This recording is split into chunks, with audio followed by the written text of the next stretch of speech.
The Sphinx Without a Secret by Oscar Wilde.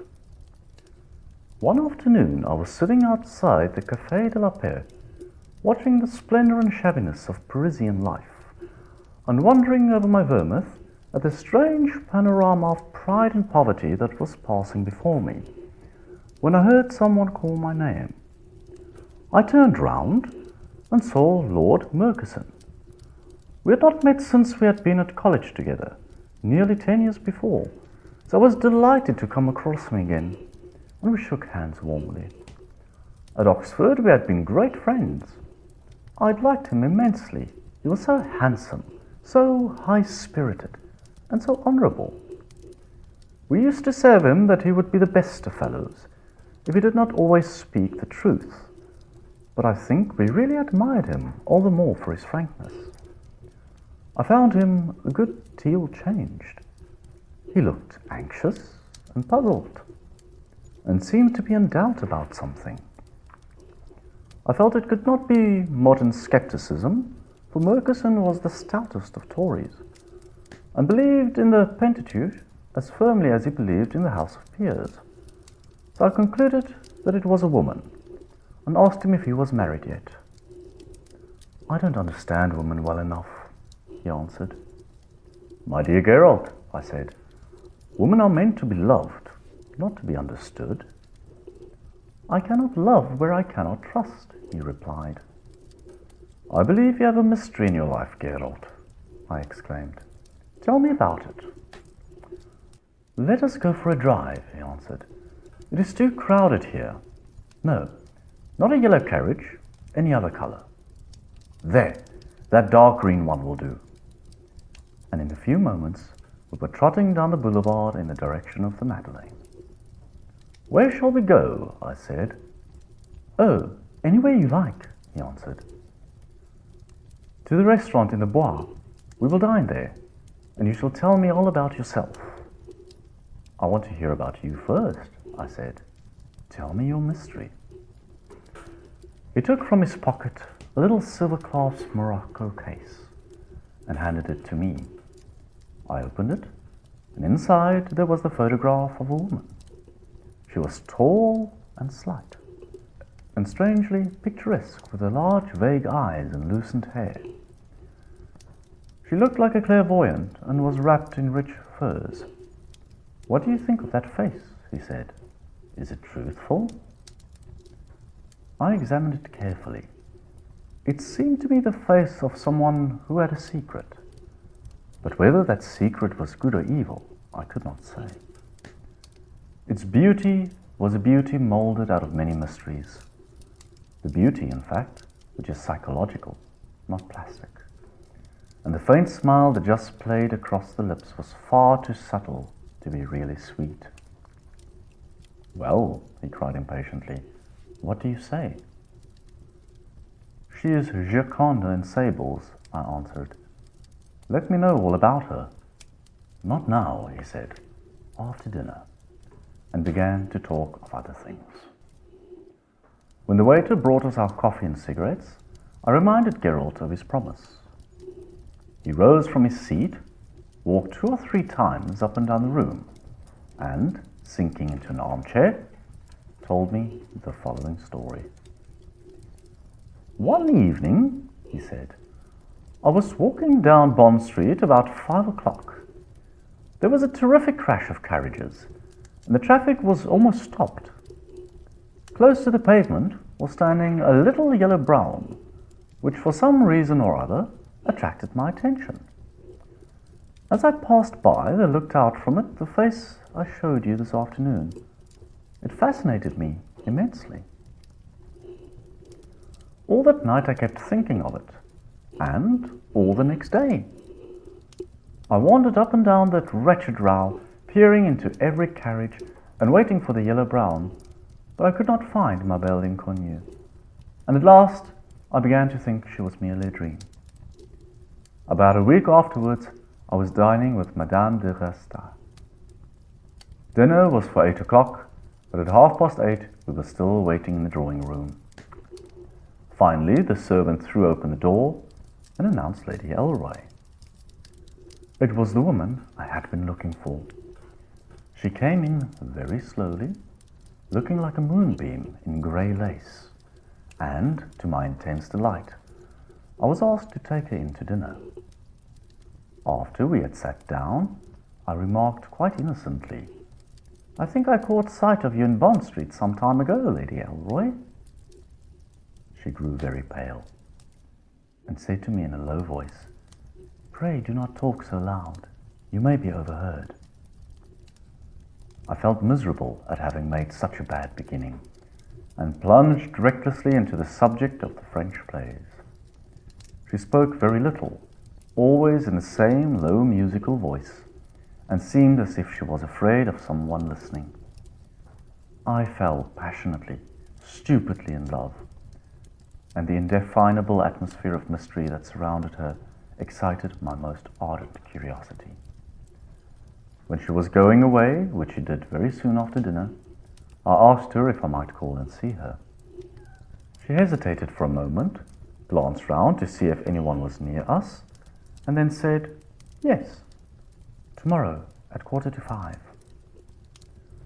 I begged Madame de Rastad to tell me about her, but all that I could learn was that she was a widow with a beautiful house in Park Lane, and, as some scientific bore began a dissertation on widows, as exemplifying the survival of the matrimony fittest, I left and went home.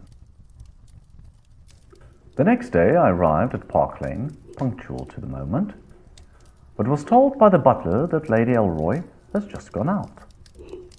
I went down to the club quite unhappy and very much puzzled, and, after long consideration, wrote her a letter asking if I might be allowed to try my chance some other afternoon. I had no answer for several days, but at last I got a little note saying she would be at home on Sunday at 4, and with this extraordinary postscript, "Please do not write to me here again. I will explain when I see you." On Sunday she received me, and was perfectly charming. But when I was going away, she begged of me, if I ever had occasion to write her again, to address my letter to Mrs. Knox, care of Whittaker's Library, Green Street. "There are reasons," she said, "why I cannot receive letters in my house." All through the season I saw a great deal of her, and the atmosphere of mystery never left her. Sometimes I thought that she was in the power of some man, but she looked so unapproachable that I could not believe it. It was really very difficult for me to come to any conclusion, for she was like one of those strange crystals that one sees in museums, which are at one moment clear and at another clouded. At last I determined to ask her to be my wife. I was sick and tired of the incessant secrecy that she imposed on all my visits, and on the few letters I sent her. I wrote her at the library to ask her if she could see me the following Monday at 6. She answered yes, and I was in the seventh heaven of delight. I was infatuated with her. In spite of the mystery, I thought then, or in consequence of it, I see now. No, it was the woman herself I loved. The mystery troubled me, maddened me. Why did chance put me in its track? You discovered it then? I cried. I fear so, he answered. You can judge for yourself. When Monday came round, I went to lunch with my uncle, and about 4 o'clock found myself in the Marylebone Road. My uncle, you know, lives in Regent's Park. I wanted to go to Piccadilly and took a shortcut through a lot of shabby little streets. Suddenly I saw in front of me Lady Elroy, deeply veiled and walking very fast. On coming to the last house in the street, she went up the steps, took out a latchkey, and let herself in. Here is the mystery, I said to myself, and I hurried on and examined the house. It seemed a sort of place for letting lodgings. On the doorstep lay her handkerchief, which she had dropped. I picked it up and put it in my pocket. Then I began to consider what I should do. I came to the conclusion that I had no right to spy on her, and I drove down to the club. At 6 I called to see her. She was lying on a sofa in a tea gown of silver tissue, looped up by some strange moonstones that she always wore. She was looking quite lovely. "I'm so glad to see you," she said. "I've not been out all day." I stared at her in amazement, and pulling the handkerchief out of my pocket, handed it to her. "You dropped this in Cumnor Street this afternoon, Lady Elroy?" I said very calmly. She looked at me in terror, but made no attempt to take the handkerchief. "What were you doing there?" I asked. "What right have you to question me?" she answered. "The right of a man who loves you," I replied. "I came here to ask you to be my wife." She hid her face in her hands and burst into floods of tears. "You must tell me," I continued. She stood up and looked me straight in the face and said, "Lord Murchison, there's nothing to tell you." "You went to meet someone?" I cried. "This is your mystery." She grew dreadfully white and said, "I went to meet no one." "Can't you tell me the truth?" I exclaimed. "I've told it," she replied. I was mad, frantic. I don't know what I said, but I said terrible things to her. Finally, I rushed out of the house. She wrote me a letter the next day. I sent it back unopened and started for Norway with Alan Colville. After a month, I came back, and the first thing I saw in the Morning Post was the death of Lady Elroy. She had caught a chill at the opera and had died in 5 days of congestion of the lungs. I shut myself up and saw no one. I had loved her so much. I had loved her so madly. Good God, how I had loved that woman. "You went to the street, to the house in it?" I said. "Yes," he answered. "One day I went to Cumnor Street. I couldn't help it. I was tortured with doubt. I knocked at the door, and a respectable-looking woman opened it to me. I asked her if she had any rooms to let. "Well, sir," she replied, "the drawing rooms are supposed to be let, but I've not seen the lady for 3 months, and as rent is owing on them, you can have them." "Is this the lady?" I said, showing the photograph. "That's her, sure enough," she exclaimed. "And when is she coming back, sir?" "The lady is dead," I replied. "Oh, sir, I hope not," said the woman. "She was my best lodger. She paid me 3 guineas a week, merely to sit in my drawing rooms now and then." "She met someone here?" I said.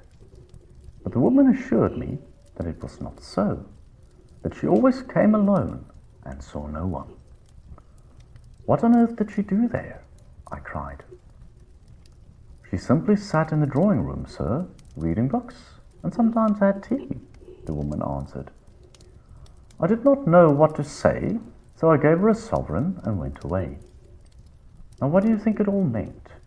You don't believe the woman was telling the truth? I do. Then why did Lady Elroy go there? "My dear Geralt," I answered, "Lady Elroy was simply a woman with a mania for mystery. She took these rooms for the pleasure of going there with her veil down and imagining she was a heroine. She had a passion for secrecy, but she herself was merely a sphinx without a secret." "Do you really think so?" "I'm sure of it," I replied. He took out the morocco case, opened it, and looked at the photograph. "I wonder," he said at last.